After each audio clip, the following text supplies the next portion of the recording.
ये अपना क्वेश्चन है 2018 और 21 में पूछा गया है और इस वर्ष भी आ सकता है, मुझे विश्वास है।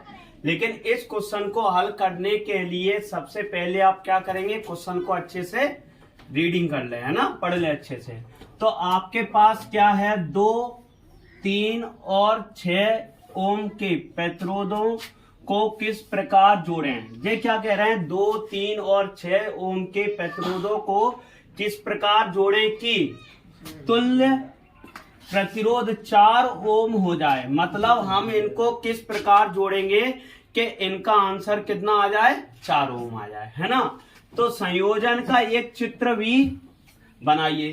तो आपको चित्र भी बनाना है, तो सबसे पहले आपको एक तरीका बता दें। अगर इस क्वेश्चन को अगर आपने कभी पढ़ा नहीं है तो आप बस दिमाग से थोड़ा सोचोगे तो आपको समझ में आ जाएगा, क्योंकि आपने प्रतिरोधों के समांतर क्रम और श्रेणी क्रम के सवाल पढ़े होंगे। तो आपके श्रेणी क्रम का सूत्र क्या है, R बराबर RS भी लिख सकते हैं। कोई टीचर आपको R बराबर या बुक में भी लिखा मिलता है, तो S का मतलब सीरीज होता है ना। तो R बराबर बेटा R1 plus R2 plus R3। ठीक, ये आपका श्रेणी क्रम का सूत्र है। काय का है, श्रेणी क्रम, ठीक है। और फिर आपका RP 1/RP बराबर 1/R1 plus 1/R2 plus 1/R3। ये नहीं है, आप इसके आगे चल के और भी प्रतिरोध जोड़ सकते हैं, ठीक है, ऐसी इसमें।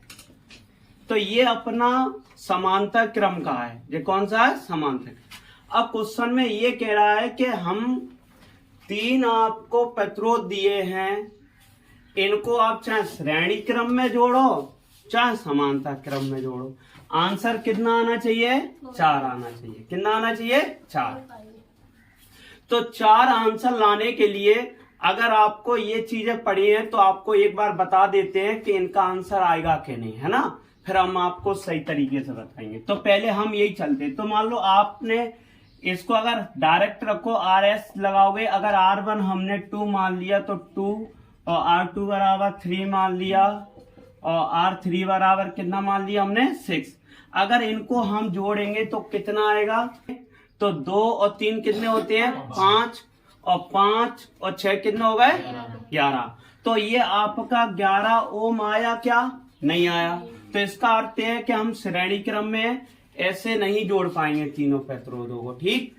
अब दूसरी कंडीशन देखो इसका समांतर क्रम का, 1/RP बराबर 1/2 प्लस 1/3 प्लस 1/6। तो एलसीएम लोगे बेटा कितना आएगा, 6। 2 का भाई भाग दे दो, 2 तिया 6, 3 और 3 दूनी 6 और 6 कम 6। तो जो आपका ऊपर कितना हो जाएगा, 3 2 5, 5 और 1 6/6। 6 में 6 का भाग देंगे बेटा, एक बार जाएगा, ठीक। तो क्या आपका 4 ओम आया, नहीं आया। तो अब जोड़ेंगे कैसे, अब ध्यान देना आपको, ठीक है। तो इसको जोड़ने के लिए अब करेंगे कैसे, ये अच्छे से समझाओ। तो पहले सबसे पहले हम क्या करेंगे, हमारे पास जो प्रतिरोध दिए हैं तो उनका पहले हम 2 प्रतिरोधों को कौन से क्रम में जोड़ेंगे, समांतर क्रम में जोड़ेंगे। फिर एक प्रतिरोध को हम श्रेणी क्रम में जोड़ेंगे, ठीक है। तो अब देखो ध्यान से कैसे इसका करना है। तो हमने क्या किया, ये प्रतिरोध का आपका सिंबल है और हमने एक प्रतिरोध ये जोड़ दिया।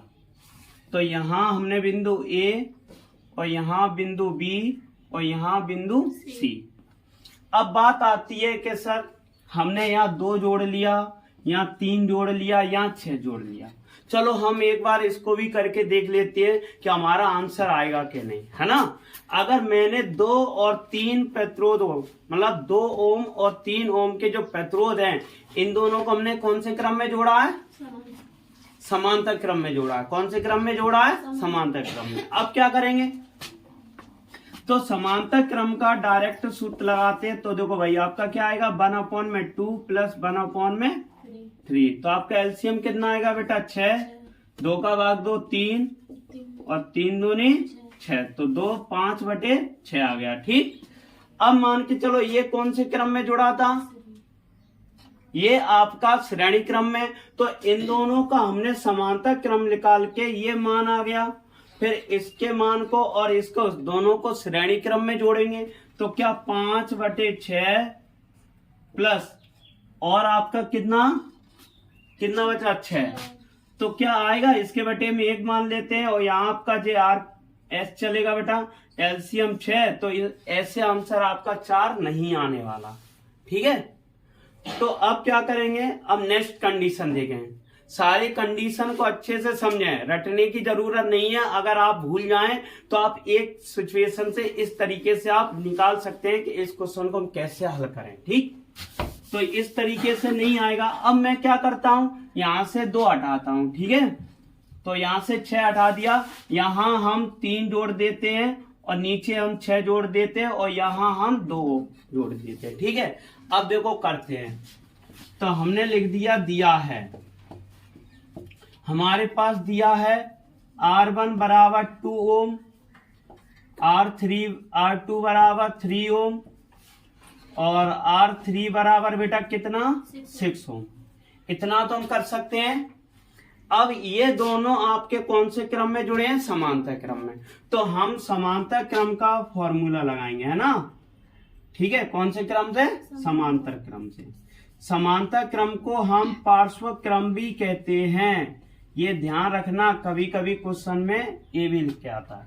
तो आपका सूत्र होगा 1/r बराबर 1/। अब यहाँ पर आपके कौन कौन से जोड़े हैं, यहाँ हमने 2 और 3 है, ये अपना है, r लिख देते हैं, चलो जिससे समझ में आया है। तो आप क्या करें, तो आप लिखेंगे 1/r2 plus 1/r3। Clear, R1 नहीं लिखा जाएगा, आप R1 बोल रहे हैं, R1 कहाँ जाएगा, R1 जी है, वो बाद में श्रेणी क्रम में जुड़ेगा।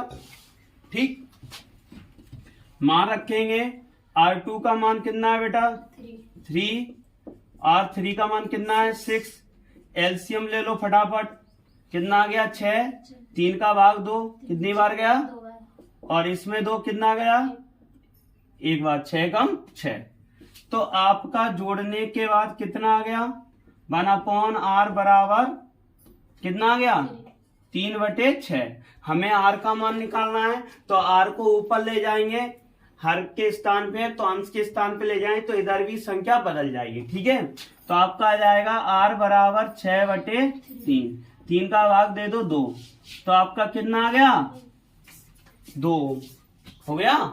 तो देखो अब निकल जाएगा, यहाँ 2 और J2 कितने हो जाएंगे 4। अब क्या करेंगे, अब आएंगे नेक्स्ट, अब चलेंगे अपन कौन से क्रम से, श्रेणी क्रम से बेटा, है ना, श्रेणी क्रम से। तो श्रेणी क्रम का सूत्र क्या है बेटा, RS बराबर, अब हमने यहाँ इन दोनों का मान निकाल लिया, क्या आया बेटा आपका, तो ये आपका हो जाएगा R प्लस, और फिर आपका जो R2 कौन सा माना R1, तो आप लिख देंगे R1। तो RS बराबर R का मान कितना आया बेटा आपका 2 और R1 का कितना आया 2, तो जोड़ दो बेटा कितना आ गया 4। तो ये आपका आंसर इस तरीके से निकला। ठीक है, अगर मैं निकालना चाहता तो डायरेक्ट रख देते तो आप निकाल सकते थे, लेकिन हमने डायरेक्ट नहीं बताया, आपको एक एक करके स्टेप इसलिए बताया कि आपको समझ में तो आना चाहिए कि आपके हमने इस क्रम में क्यों जोड़ा। अगर हम डायरेक्ट यही करते तो आपके दिमाग में आता कि सर ने श्रेणी क्रम में क्यों नहीं लगाए तीनों, समांतर क्रम में क्यों नहीं जोड़े, है ना, समझ में आया। अगर आप भूल जाओ तो इस तरीके से आप इस क्वेश्चन को हल कर सकते हैं। अगर आज हमारा ये क्वेश्चन आपको अच्छा लगा हो तो लाइक कीजिए और सब्सक्राइब कीजिए और कमेंट भी कीजिए।